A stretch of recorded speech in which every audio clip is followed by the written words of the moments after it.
أعوذ بالله من الشيطان الرجيم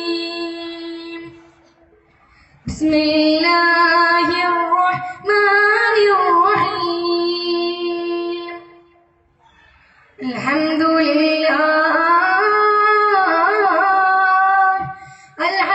لله الذي بعد على من لا نبي بعد وعلى آله الموفين عدا أما بعد فإن خير الحديث كتاب الله وخير الهدي هدي سنن محمد صلى الله عليه وسلم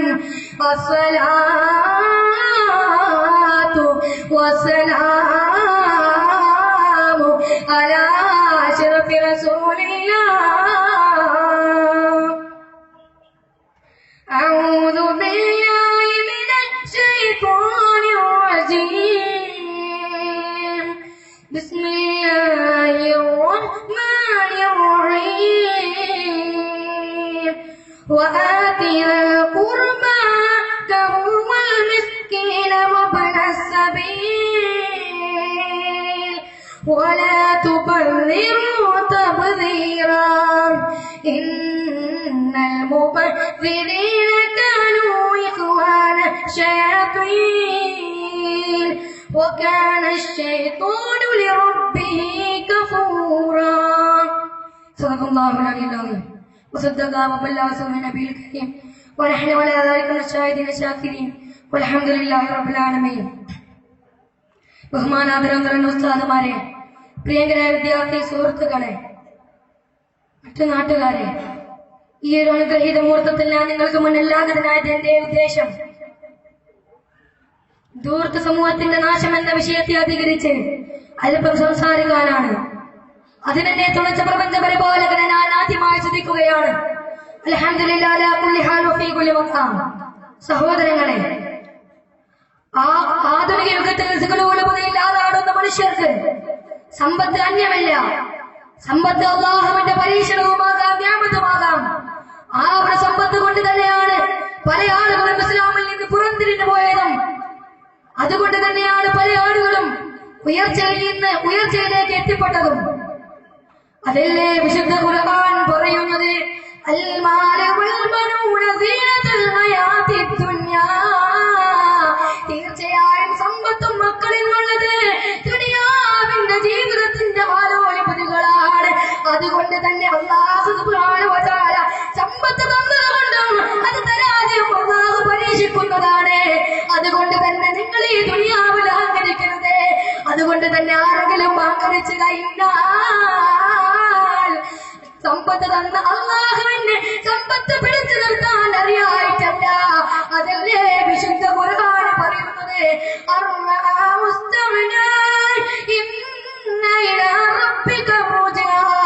തീർച്ചയായും മനുഷ്യന്മാർ അഭിപ്രായപ്പെടുകയാണ് അവർ വലിയ ഐശ്വര്യവാനാണ്, അവർക്ക് ആരെയും തന്നെ സഹായം വേണ്ട, അല്ലാഹുവിൽ നിന്നുള്ള ഒരു സഹായം വേണ്ട. അപ്പോൾ അല്ലാഹു പറയുന്നു,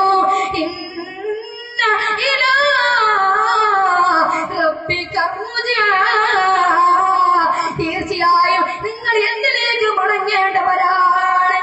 അതുകൊണ്ട് തന്നെ നമ്മൾ നബിയുടെയും സ്വഹാബത്തിന്റെയും ചരിത്രം അറിഞ്ഞിരിക്കണം. ഒരിക്കൽ ബഹുമാനപ്പെട്ട ഇസ്ലാമിന്റെ മൂന്നാം ഖലീഫയായ ഉസ്മാൻ റളിയല്ലാഹു അൻഹു ഇങ്ങനെ നടന്നു പോകുന്ന സമയത്ത് അവിടുന്ന് അല്ലാഹുവിന്റെ ഹബീബ് പൊട്ടിക്കരയുകയാണ്. ആ സമയത്ത് ഉസ്മാൻ റളിയല്ലാഹു അൻഹു അല്ലാഹുവിന്റെ ഹബീബിനോട് ചോദിക്കുന്നു, യാ റസൂലല്ലാഹ്, അല്ലാഹുവിന്റെ ഹബീബേ, എന്തിനാണ് അങ്ങ് പൊട്ടിക്കരയുന്നത്? അപ്പോൾ അല്ലാഹുവിന്റെ ഹബീബ് പറയുകയാണ്, ഞാൻ ഇവിടുന്ന് വരുന്ന സമയത്ത് അവിടെ നിന്ന് രണ്ട് യതീംകുട്ടികൾ കാണാനിടയായി. ആ രണ്ട് യതീംകുട്ടികൾ എങ്ങനെയാണ്? അവർക്ക് തിന്നാൻ വേണ്ടി ഭക്ഷണമില്ല, അവർക്ക് ഡ്രസ്സില്ല, ഒന്നുമേ തന്നെ ഇല്ല. അങ്ങനെ ഇരിക്കുമ്പോ അവരുടെ അയൽവാസിയുടെ അടുക്കലേക്ക് നോക്കുമ്പോ അതൊരു മുനാഫിഖായ വ്യക്തിയാണ്. അവിടെയുണ്ട് ഒരു വലിയൊരു ഈത്തപ്പനയുടെ തോട്ടമുണ്ട്. അങ്ങനെ അത് ഞാൻ കണ്ടപ്പോഴാണ് ഞാൻ കരഞ്ഞത് ഉസ്മാൻ. അങ്ങനെ ഞാൻ ആ രണ്ട് കുട്ടികളെ ആ മുനാഫിഖിന്റെ വീട്ടിലേക്ക് കൊണ്ടുപോവുകയാണ്.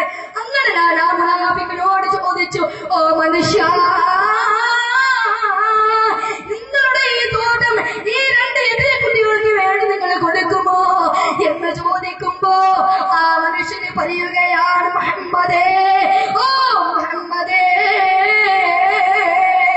ഞാൻ ഈ തോട്ടങ്ങൾ അവർക്ക് കൊടുക്കണമെങ്കിൽ ഇതേപോലെയുള്ള 100 തോട്ടങ്ങളെ നിങ്ങൾ എനിക്ക് വേണ്ടി സംഭാവന ചെയ്യണം. എന്നാൽ മാത്രമേ ഞാൻ ഈ ഒരു തോട്ടം അവർക്ക് വേണ്ടി കൊടുക്കുകയുള്ളൂ എന്ന് പറഞ്ഞു പോവുകയാണ് ഞാൻ കരഞ്ഞത് ഉസ്മാൻ. അപ്പോൾ ഉസ്മാൻ റളിയല്ലാഹു അൻഹു പറയുകയാണ്, ഓ നബിയേ, എന്നാൽ ആ മനുഷ്യൻ അങ്ങയോട് 100 1000 തോട്ടങ്ങളാണ് പറഞ്ഞതെങ്കിൽ ആ 1000 തോട്ടങ്ങൾ ഞാൻ അങ്ങക്ക് തരാൻ വേണ്ടി ഞാൻ തയ്യാറാണ് നബിയേ. സഹോദരങ്ങളെ, ഇതെല്ലാം നമുക്ക് പാഠമാണ്. ഇതെല്ലാം നമ്മൾ അടിവരയിട്ടുകൊണ്ട് മനസ്സിലാക്കേണ്ട ഒരു കാര്യമാണ്. സഹോദര, 5 സ്റ്റാർ ഹോട്ടലുകളിൽ ഇരുന്നുകൊണ്ട് അവിടുത്തെ വലിയ വലിയ കൊണ്ട് കുറച്ച് മാത്രം ഭക്ഷണം കഴിച്ച് ബാക്കിയെല്ലാം തന്നെ വീഴ്ചാകുന്ന സഹോദരങ്ങളെ, നിങ്ങളൊന്ന് ആലോചിക്കൂ. ഒറ്റ നേരത്തെ ഭക്ഷണം കിട്ടാത്തതിന്റെ പേര് ആ ദിവസത്തിന് വേണ്ടി പാട്ടി പാടുന്ന മനുഷ്യന്മാർ, മുസ്ലിങ്ങൾ, ബഹുമാനപ്പെട്ട ഇബ്രാഹിം ഇബ്നു അദ്ഹം റളിയല്ലാഹു അൻഹു അദ്ദേഹം നടന്നു പോവുകയാണ്. ഭക്ഷണത്തെ അന്വേഷിച്ചു കൊണ്ടാണ് ബഹുമാനപ്പെട്ടവർ നടന്നു പോകുന്നത്. അവസാനം അവിടെ ഒരു ഹോട്ടൽ കാണാനിടയായി.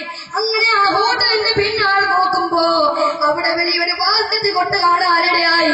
അങ്ങനെ ആ ഒരു ബാസ്കറ്റിൽ നിന്ന് നല്ല ചോറെല്ലാം മാറ്റിയെടുത്തുകൊണ്ട് ബഹുമാനപ്പെട്ടവർ തിന്നാൻ പോകുന്ന സമയത്ത് അവിടെ നിന്നുകൊണ്ട് ഒരു നായ അലന്ന് തിരിഞ്ഞുകൊണ്ട് ഭക്ഷണം കിട്ടാത്തതിന്റെ പേരിൽ ഇങ്ങനെ നടന്നുകൊണ്ട് വരുമ്പോ ബഹുമാനപ്പെട്ടവർ കണ്ടപ്പോൾ അവിടെ നിന്നുകൊണ്ട് ഓടി വന്നുകൊണ്ട് ആ നായ കൈ നീട്ടുകയാ. അപ്പോൾ ബഹുമാനപ്പെട്ട ഇബ്രാഹിം അദ്ഹം റളിയല്ലാഹു അൻഹു ആ നായോട് പറയുകയാണ്, ഇപ്പോൾ ഞാൻ നീയും സമമാണ്, അതുകൊണ്ട് തന്നെ നിന്റെ അടുക്കലുള്ളതും എന്റെ അടുക്കലുള്ളതും നമുക്ക് തിന്നാം. നാളെ അല്ലാഹുവിന്റെ കോടതിയിൽ ആർക്കാണ് ഏറ്റവും കൂടുതൽ സ്ഥാനമുണ്ടാകുക എന്ന് നോക്കാം. സഹോദരങ്ങളെ, നമുക്ക് 1 അല്ല 2 അല്ല 5 പ്രാവശ്യം നമുക്ക് ഭക്ഷണം കിട്ടിയിട്ടും അതിനെ നമ്മൾ വെറുക്കുകയല്ലേ? സഹോദരങ്ങളെ, ഭക്ഷണത്തിന് മാത്രമല്ല ദൂരത്തുള്ളത്, വസ്ത്രധാരണയിലുമുണ്ട്. നമ്മളെല്ലാവരും നമസ്കാരം കളാക്കിക്കൊണ്ട് മാരദേശം ഷോപ്പിലിറങ്ങിക്കൊണ്ട് പുതിയ വസ്ത്രം ധരിക്കുകയാണ്. എന്നാൽ അല്ലാഹുവിന്റെ ഹബീബിന്റെ ഒരു അനുചരൻ എല്ലാ ദിവസവും ജമാഅത്തിന് വേണ്ടി വരാറുണ്ടായിരുന്നു. എല്ലാ സുബഹിക്കും ബഹുമാനപ്പെട്ടവർ ജമാഅത്തിന് വരാറുണ്ടായിരുന്നു. പക്ഷേ ആ മനുഷ്യനെന്ന് പറയട്ടെ, അദ്ദേഹം ദിക്ർ ചൊല്ലാതെ അദ്ദേഹം വേഗം തന്നെ ഓടിപ്പോവുകയാണ് ചെയ്യുമായിരുന്നത്. അങ്ങനെ ഒരു ദിവസം ബഹുമാനപ്പെട്ടവര് വേഗം തന്നെ ദിക്ർ ചൊല്ലാതെ ഓടിപ്പോകുന്ന സമയത്ത് അല്ലാഹുവിന്റെ ഹബീബ് സഹാബി വര്യനെ പിടിച്ചുകൊണ്ട് പറയുന്നു, ഓ സഹാബ, നീ എന്തിനാണ് ദിക്ർ ചൊല്ലാതെ വേഗം തന്നെ പോകുന്നത് സഹാബ? അപ്പോൾ ആ സഹാബി വര്യന് പറയുന്നു, യാ റസൂലല്ലാഹ്, അല്ലാഹുവിന്റെ ഹബീബേ, ഞാൻ ഇവിടുന്ന് ദിക്ർ ചൊല്ലാതെ പോയാൽ മാത്രമേ എന്റെ ഭാര്യക്ക് നമസ്കരിക്കാൻ പറ്റൂ. അതുകൊണ്ടാണ് ഞാൻ വേഗം തന്നെ പോകുന്നത് എന്ന് പറയുമ്പോ എന്താണ് കാരണമെന്ന് ചോദിക്കുമ്പോ ആ സഹാബി പറയുകയാണ്, നബിയേ, എനിക്കും എന്റെ ഭാര്യക്കും ആകെ ഔറത്ത് മറക്കാൻ പറ്റിയ ഒരു വസ്ത്രം മാത്രമേ ഉള്ളൂ. ആ വസ്ത്രം കൊണ്ട് മാത്രമേ നമ്മൾ ധരിക്കാറുള്ളൂ. അങ്ങനെ കുറെ സമയം കഴിഞ്ഞപ്പോൾ ഭാര്യ കാത്തു നിൽക്കുന്നു. സ്വന്തം ഭർത്താവ് വരുന്നതാണെന്നല്ല. അങ്ങനെ കുറെ സമയത്തിന് ശേഷം അല്ലാഹുവിന്റെ ഹബീബ് ആ സഹാബി വര്യൻ എല്ലാ സഹാബിമാരുടെയും കൂട്ടത്തിൽ കൊണ്ടുപോയി അദ്ദേഹത്തെ വെടിയൊരു തരികയാണെങ്കിൽ മാറ്റുകയാണ് ചെയ്തത്. അവസാനം ഭാര്യ കാത്തു നിന്ന് അവസാനം വിരുന്ന് കണ്ടപ്പോൾ ആ ഭാര്യ നബിയുടെ അനുജനോട് ചോദിക്കുന്നു, അമ്മാ തസ്തഖീരാ ഇലാ റസൂലില്ലാഹി സ്വല്ലല്ലാഹു അലൈഹി വസല്ലം. ഓ അല്ലാഹുവിന്റെ അനുജനെ, തീർച്ചയായും അല്ലാഹുവിനെ കുറിച്ച് അല്ലാഹുവിന്റെ റസൂലിനോട് നമ്മുടെ പട്ടിണി പാവങ്ങളാക്കി മാറ്റിയത് നിങ്ങൾ വേവലാതി പറഞ്ഞിട്ടുണ്ടോ? എന്നാൽ അത് ശരിയായിട്ടില്ല. സഹോദരങ്ങളെ, നമ്മൾ എത്രമാത്രം വസ്ത്രങ്ങളാണ് ധരിക്കുന്നത്. ഒരു കല്യാണം ഉണ്ടെന്ന് പറഞ്ഞാൽ നമ്മൾ അത്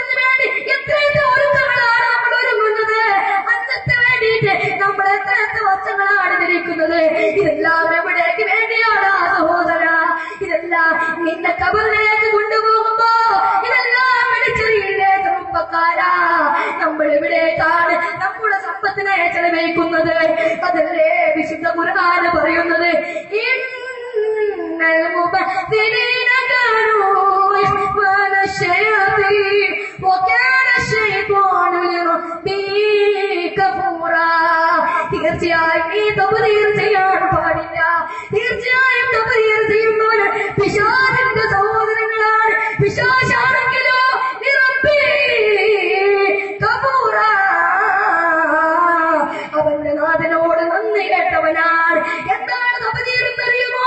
ഇവിടെ റസൂലുള്ളാഹി പറയുകയാണ്, നമ്മൾ അനാവശ്യമായി ചെലവഴിക്കുന്നതാണ് തബ്ദീർ. കഥാലാഹി പറയുന്നു, നാശത്തിലേക്ക് ചെലവഴിക്കാൻ തന്നെയാണ് തബ്ദീർ.